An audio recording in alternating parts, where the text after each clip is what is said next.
নমস্কার বন্ধুরা, সবাই কেমন আছেন? আশা করি খুবই ভালো আছেন। আজকের যে বিষয়বস্তুটি আপনাদের সামনে তুলে ধরেছি, খুবই আকর্ষণীয় একটা বিষয়বস্তু। প্লিজ সম্পূর্ণ ভিডিওটি দেখুন, তাহলে বিষয়বস্তুটি সম্পর্কে আপনারাও জানতে পারবেন অনেক কিছু। এই যে 21শে জুলাই, 21শে জুলাই কবে হয়েছিল, এর কি মাহাত্ম্য, সেই সব সম্পর্কে একটু আলোচনা করব। আর এইবারের যে 21শে জুলাই হতে চলেছে, সেই 21শে জুলাই দিদি কি বার্তা দিতে চলেছেন এবং কোন কোন বিষয়গুলো দিদি এড়িয়ে যাবেন, মানে ভুলেও সেইগুলো বলবে না, সেই সব নিয়েও আলোচনা করব। তো প্রথমেই আমি বলি যে 21শে জুলাই কবে হয়েছিল। 21শে জুলাই হয়েছিল 1993 সালের 21শে জুলাই। কেন আন্দোলনটা হয়েছিল? আন্দোলনটা হয়েছিল তখন কিন্তু তৃণমূল কংগ্রেসের জন্ম হয়নি। তখন কে ছিল? তখন ছিল কংগ্রেস। আর শাসনকালে কে ছিল, কে শাসন করছিল? শাসন করছিল হচ্ছে বামফ্রন্ট সরকার। তখন সেই বামফ্রন্ট সরকারের মধ্যে মুখ্যমন্ত্রী তখন ছিলেন জ্যোতি বসু এবং স্বরাষ্ট্রমন্ত্রী ছিলেন বুদ্ধদেব ভট্টাচার্য। তা আন্দোলনটা কি নিয়ে?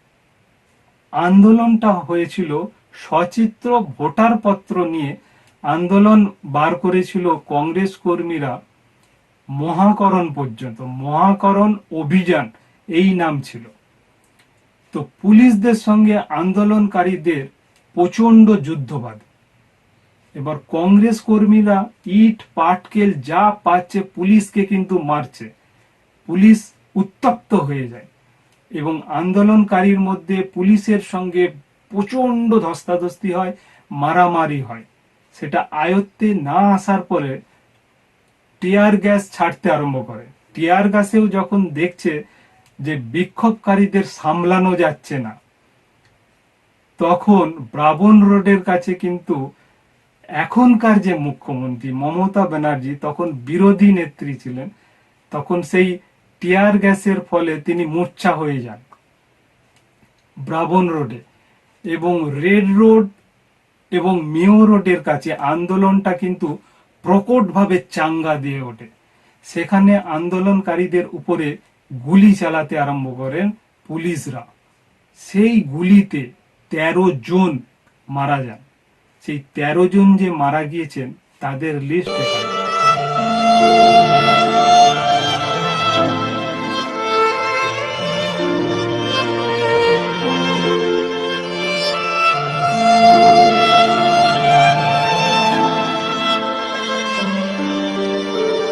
সত্যি এই যে 13 জন মারা গিয়েছেন, ওনাদের আত্মা যেন শান্তি পায় এই কামনা করেই বলছি।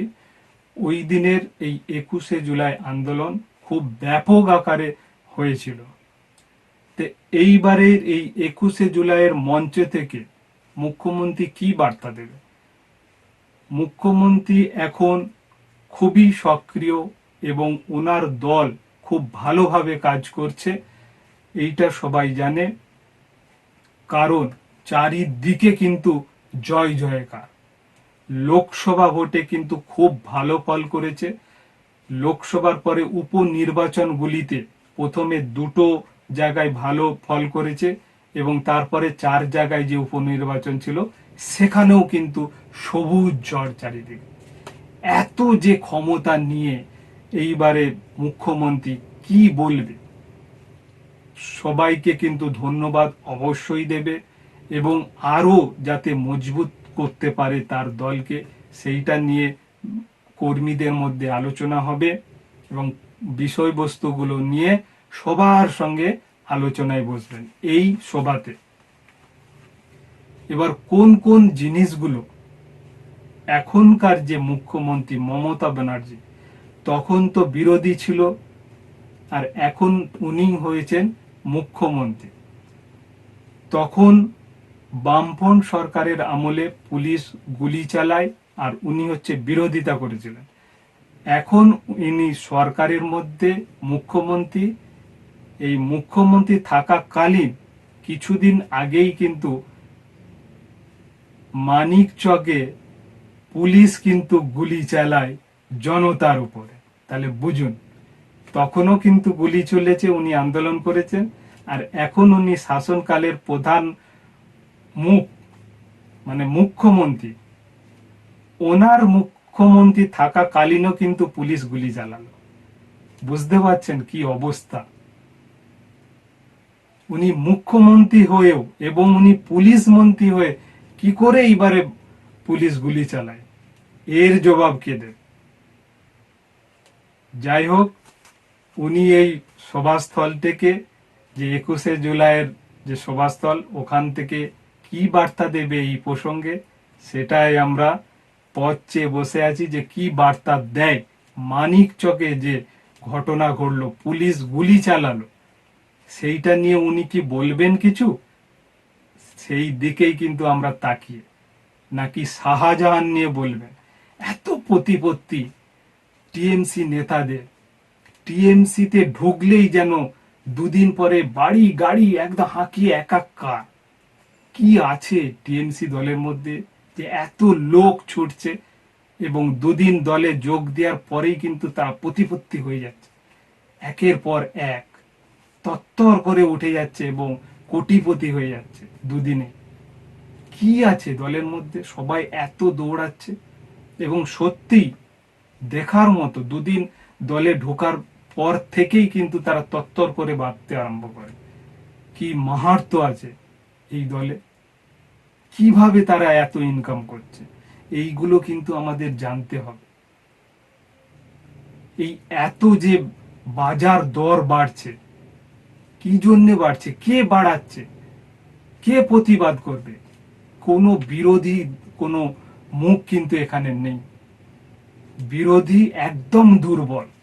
এই দুর্বলের সুযোগ নিয়েই কিন্তু এই সরকার কাউকে কিন্তু বলতে দিচ্ছে না, বলার সুযোগ দিচ্ছে না। এই টিএমসির শাসনকালে শাহজাহানের প্রতিপত্তি নিয়ে আপনারা দেখেছেন সে কি করেছে। এখন তো সে পুলিশের কাস্টাডিতে আছে। এই শাহজাহানের এত প্রতিপত্তি কিভাবে হলো সেটা জানে না এই টিএমসি সরকার, সবই জানে। তারপরে এই যে জেসিবি, এই জেসিবির যে বাড়বাড়ন্ত, কার জন্যে? পুলিশ তো সবই জানে। এই জেসিবি এক যুবক এবং যুবতীকে বেধড়ক পেটালো, সমস্ত জনসাধারণের মধ্যে এমন ভাবে পিটালো, কেউ কিন্তু কোনো রকমের প্রতিবাদ করতে পারলো না, মেরেই চলেছে। এত বাড়বাড়ন্ত কি করে? এই এই যে জয়ন্ত সিং, এই জয়ন্ত সিং কে কিভাবে এত বৃদ্ধি পেল, তত্তর করে বেড়ে গেল এবং এত পাওয়ারফুল হয়ে গেল, নিজেকে শের ভাবতে আরম্ভ করলো, নিজেই কিন্তু আইন হাতে নিয়ে মানুষকে ক্লাবের মধ্যে ডেকে এনে পিটাচ্ছে এই জয়ন্ত সিং। কেন এগুলো কেন হবে? এই টিএমসির শাসনকালে কেন এইগুলো হবে?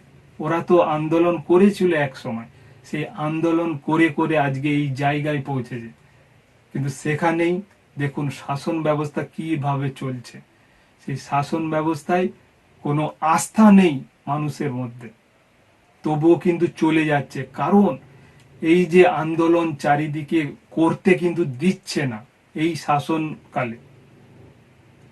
তারপর জামাল উদ্দিন, এই রিসেন্ট আপনারা জেনেছেন জামাল উদ্দিনের প্রতিপত্তি কত গুণে বেড়ে গেছে, এত টাকা করে নিয়েছে এই টিএমসি নেতারা, এই এত টাকা করে এত প্রতিপত্তি বৃদ্ধি করে নিয়েছে, কাউকে মানুষ বলে মনে করে না এরা। শিকল, পায়ে শিকল পরিয়ে কিন্তু মারতো মহিলা এবং পুরুষদের। এই জামাল উদ্দিন মানুষকে মানুষ বলে মনে করতো না, তারাই কিন্তু এই টাকার প্রতিপত্তিতে অনেক উপরে উঠে গেছে। পুলিশ কিন্তু সবই জানতো, কিন্তু আগে থেকে কোনো স্টেপ নেয়নি, তারা বাড়তেই গেছে বাড়তেই গেছে। কি বলবে এই মুখ্যমন্ত্রী এই 21শে জুলাইয়ের সভাস্থল থেকে? কি জানাবে? এইসব বার্তা কি আদেও তুলে ধরবে যে ওনার শাসনকালে এইসব হচ্ছে? সাদ্দাম হোসেনের কাজ দেখলে আপনাদের তো মাথা ঘুরে যাবে। আপনারা অবশ্যই দেখেছেন এই সাদ্দাম হোসেন কতটা পাওয়ারফুল লোক। নিজের বিছানার নিচে সুড়ঙ্গ, সেই সুড়ঙ্গ 40 ফুট চলে গিয়েছে খালের মধ্যে, এবং সেই খাল থেকে নদীতে চলে গিয়েছে। কিভাবে করলো এগুলো? পুলিশ কি আগে জানতো না? এত বড় একটা কর্মকাণ্ড করে ফেলেছে, সেইগুলো পুলিশ আদেও জানতে পারেনি? এটা কি করে সম্ভব? সবই কিন্তু হয়েছে এই টিএমসির শাসনকালে। তাহলে কি শাসনকাল দেখছি আমরা? যে মানুষ অপরাধ করে কিভাবে ছক কষে পালাবে তারও কিন্তু বন্দোবস্ত করে রেখেছে। আমাদের কিন্তু এইসব দেখতে হচ্ছে। বন্ধুরা, এটাই দেখার এইবারে যে 21শে জুলাইয়ের যে সভা মঞ্চ থেকে মুখ্যমন্ত্রী কি বার্তা দিলেন এবং কোন বার্তাগুলো এড়িয়ে যাচ্ছেন। যে বার্তাগুলো এড়িয়ে যাবে সেইগুলো আমি বলে দিয়েছি, এইগুলো সম্পর্কে উনি আলোচনা করবেন না। আর যেটা নিয়ে আলোচনা করবে, এই যে ব্যাপকভাবে জিতেছে এই 2026-এ যে বিধানসভার ভোট আসছে, এই বিধানসভা ভোট সম্পর্কে এইবারের সভাস্থল থেকে আলোচনা করবেন যে কিভাবে আরো বেশি ভোটে এইবারে জেতা যায়। তো বন্ধুরা, কেমন লাগলো আজকের আলোচনা? প্লিজ একটু কমেন্ট করে জানাবেন, আর ভিডিওটি খুব ভালো লাগলে অতি অবশ্যই শেয়ার করে দেবেন। এই যে আজকের আলোচনা 21শে জুলাই সম্পর্কে, 21শে জুলাই কি হয়েছিল, কেনই বা আন্দোলন হলো, এই সম্পর্কে আমি একটা ছোট্ট ভিডিও করলাম। প্লিজ বন্ধুরা, যদি পারেন ভিডিওটি চারিদিকে শেয়ার করে দেবেন, আর লাইক কমেন্ট করতে কিন্তু ভুলবেন না। তো আজকের মতো এই ভিডিওটি এখানেই শেষ করলাম। সবাই ভালো থাকবেন, সুস্থ থাকবেন। আর একটা খবর, এই যে 21শে জুলাই হচ্ছে, এই 21শে জুলাইয়ের মধ্যে কিন্তু আমি লাইভ করব আপনাদের জন্য। আপনারা কিন্তু থাকবেন অতি অবশ্যই। এই লাইভ করে আপনাদের দেখাবো 21শে জুলাইয়ের এই যে আন্দোলন হয়েছিল, সেই আন্দোলনের যে 13 জন যে মারা গিয়েছিলেন কংগ্রেস কর্মী এই 21শে জুলাই, সেই 13 জন কংগ্রেস কর্মী মারা যাওয়ার পর থেকে প্রতি বছর এই 21শে জুলাই কিন্তু একটা সভা মঞ্চ গঠন করা হয় ধর্মতলাতে, আপনারা সবাই জানেন। তো এই সভা মঞ্চের থেকে কিন্তু আমি লাইভ আপনাদের দেখাবো। প্লিজ আপনারা কিন্তু ধৈর্য ধরে সেই লাইভ দেখবেন, আমি এই আশা রাখছি। তো আজকের মতো এই ভিডিওটি এখানেই শেষ করলাম। আপনারা সুস্থ থাকবেন, ভালো থাকবেন। নমস্কার।